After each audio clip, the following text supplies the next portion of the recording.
This is the Voice of America, Washington, D.C., signing on.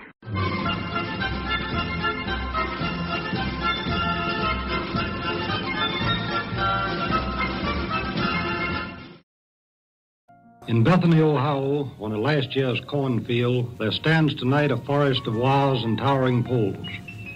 These towers, although far from the scene of military conflict, are powerful and effective weapons of war. At a moment's notice, they can be beamed on 24 different lands in 5 of the world's 6 warring continents. They are the siege guns of radio, the heavy artillery, guns of war that can hurl explosive facts against the enemy's weapons of lies and confusion anywhere in the world. They are also potential guns of peace that can be turned against misinformation and ideas that lead to war. The story which is being told tonight is a story well known to countless listeners in foreign countries, to oppressed peoples of the world, to many for whom listening is a matter of life and death. This is the Voice of America transmitter, WLWO. This is a voice speaking from America. A voice from America at war. Our voices are coming to you from New York, across the Atlantic Ocean to London, from where they are relayed to you in Germany. Daily at this time, we shall speak to you about America and the war. The news may be good or bad. We shall tell you the truth. Schaus came back with a very simple one-page contract. We were to construct 6 200,000-watt transmitters, shortwave, 24 high-efficiency antennas to reach Europe, North, Central, South Africa, and East and Western South America. This is an unusual situation because 200,000-watt transmitters had never been built before. When the Voice of America began broadcasting 60 years ago, many totalitarian regimes felt threatened. Over the years, they have applied various means of suppressing our broadcasts, from jamming our radio waves to intimidating our reporters and listeners. Some countries have even made it illegal to listen to VOA. They would close the windows, they would close the door, and listen to Voice of America. Clara Svitanovic grew up in the Croatian city of Dubrovnik in the 1950s, when it was part of communist-ruled Yugoslavia. We used to have a big radio in my house, and we would have quite a few of my dad's friends come over and listen to Voice of America. And they did not want anybody to know that they were listening to Voice of America. Clara says that as a young girl, she wasn't interested in politics, but VOA gave her a window to the world. It was linked to everything that in that youngster's eye was great and nice. Clara Svitanovic managed to get a visa to come to the United States in 1958. Her family continued to listen to VOA back home, and a decade later, her father got arrested for listening to VOA's reports about the Six-Day War in the Middle East. He was very worried because he was arrested for 4 days, kept under surveillance. He couldn't go anywhere freely. Her father's brush with the police ended without further trouble. Today, Clara Svitanovic lives in New Orleans and runs a successful travel business. But she says she might never have come to this country if not for those secret listening sessions back home. I'm Bob Doty. Listen for VOA snapshots throughout our 60th anniversary year here on VOA News Now.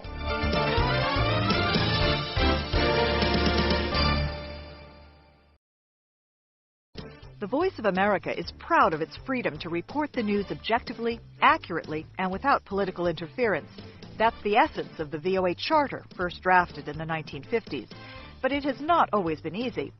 Former VOA correspondent Sean Kelly recalls that 30 years ago, as the Nixon administration pursued the war in Vietnam, it tried to control news from the battlefield. But he says VOA was determined to report the whole story. VOA reporters went into the field, flew combat missions, tried to find out what was really happening in the war. We started treating the official briefings and the communiques as a point of departure, which they should have been all along. VOA's Watergate coverage faced a similar challenge. The Nixon administration's involvement in illegal activities was being reported almost exclusively by the Washington Post newspaper. Administration officials tried to curb VOA's coverage with an impossible demand that a second source be cited in all accounts of the newspaper's Watergate articles. But VOA stayed with the story, using White House denials of the Post articles as its second source. Bernie Kaminsky, VOA news director at the time, says it was the efforts to censor VOA's Watergate and Vietnam War coverage that led the U.S. Congress to make the VOA Charter a law in 1976. The mandate to be accurate, objective, and comprehensive should not have had to be written into law.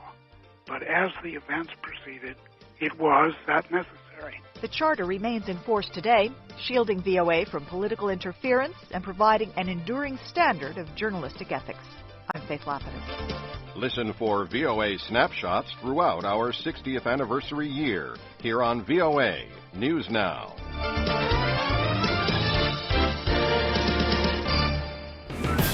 Now a VOA snapshot, remembering our past as we look to the future in this, our 60th anniversary year.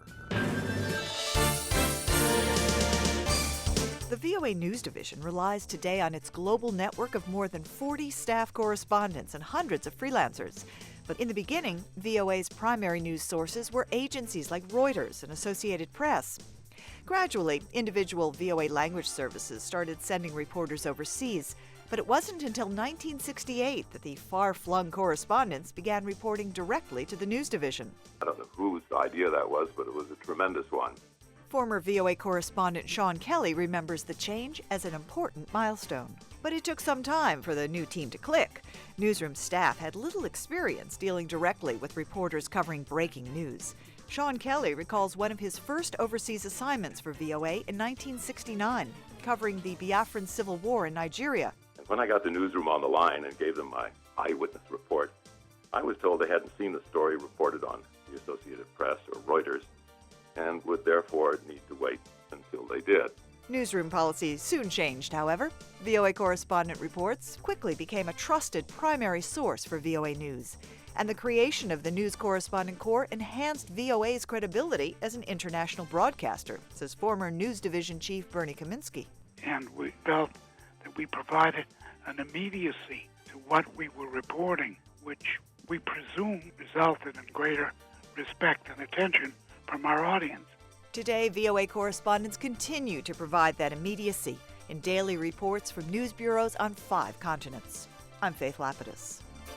Listen for VOA snapshots throughout our 60th anniversary year here on VOA News Now.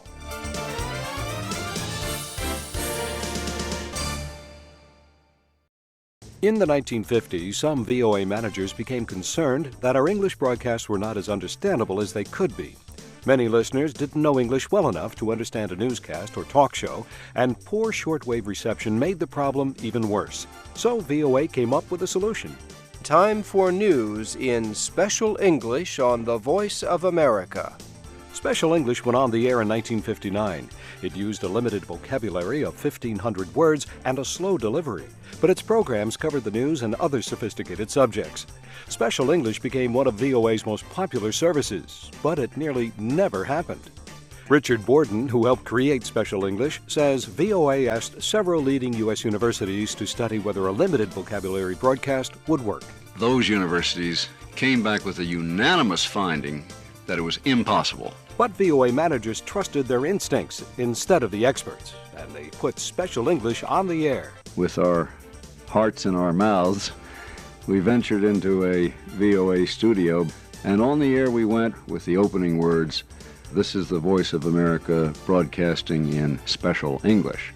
Reaction to the broadcast was immediate. The U.S. Embassy in Manila, for example, said your programs would be demeaning, an insult.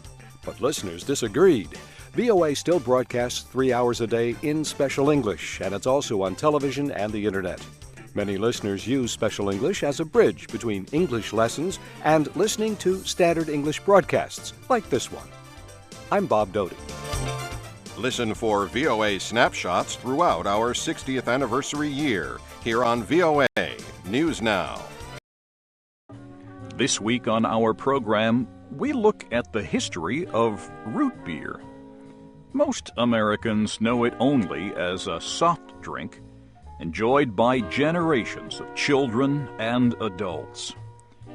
Yet root beer played a part in shaping the modern food and beverage industry. It even launched the Marriott hotels around the world. Root beer is a sweet drink similar to birch beer, but popular mostly in North America. Different versions can be made from at least 30 choices of ingredients. These include sassafras, vanilla, wintergreen, cherry tree bark, licorice root, black cherry, and cane sugar. Brewers who make root beer can also use flavorings like nutmeg, molasses, cinnamon, clove, and honey. Some versions contain caffeine. A cool treat, especially on a hot summer day.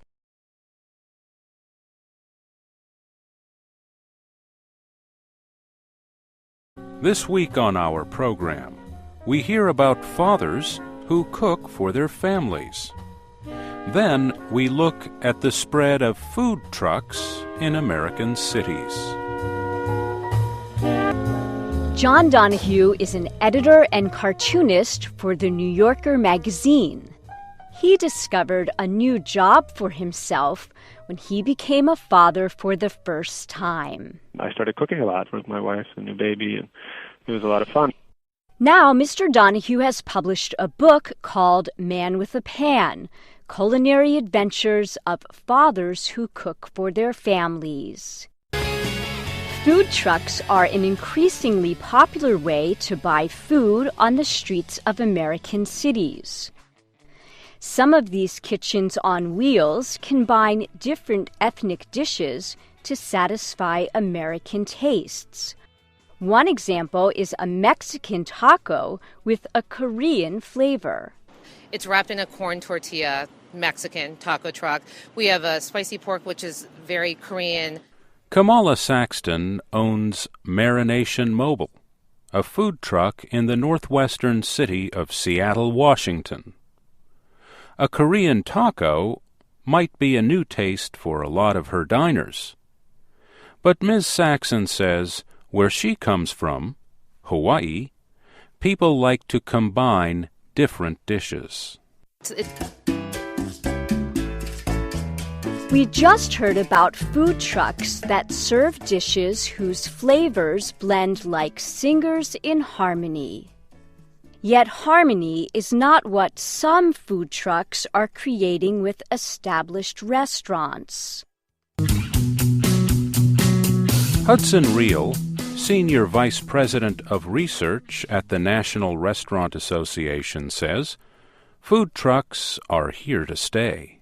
The evolution of food trucks is definitely a long-term trend, not a fad, that will continue in the years ahead. Join us again next week for This is America in VOA Special English.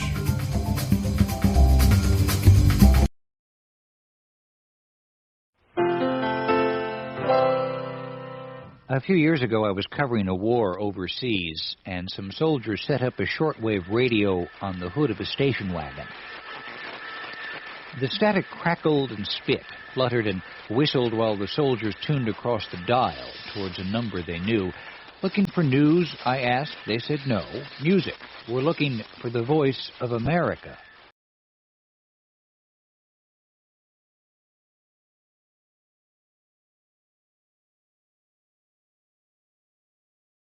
Those of you now tuned to 9.585 megahertz are listening to the end of an era in broadcasting. September 1944 was a long time ago. World War II was raging into its 6th year. And on the 23rd day of September 1944, the Voice of America officially dedicated 6 new transmitters built by the Crosley Company. The transmitters began service at the VOA relay station in Bethany, Ohio, in the American Midwest. A few moments from now, when the clock strikes 6 hours GMT, the long and productive life of those Crosley transmitters will come to an end. When they began serving VOA 45 years ago, visitors to Bethany marveled at the Crosleys' high technology. The Crosleys still attract visitors, but now people come to look nostalgically at these transmitters from a bygone era. In just a few seconds, Ralph Woods, one of the original electrical engineers from Crosley, will throw a switch, and the tubes of the mighty Crosley transmitter will go dead forever. But in the memories of shortwave enthusiasts, those fine old transmitters will resonate for years to come. We are now going off 9670, 9740, and 15205 kilohertz shortwave to the Middle East, and 9525 kilohertz to East, Central, and Southern Africa. This is the Voice of America, Washington, D.C., signing off.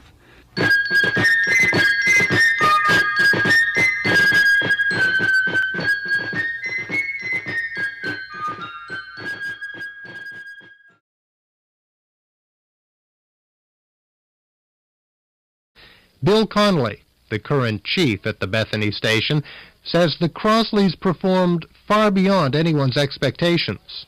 Normally, you would anticipate a lifespan on a high-frequency shortwave transmitter to be about 20 to 25 years, and we have now exceeded that by twice. So I think that's a testimony to the creativity and the engineering skills of the Crosley people to build a transmitter that could be operated this long. This is the Voice of America, Washington, D.C., signing off.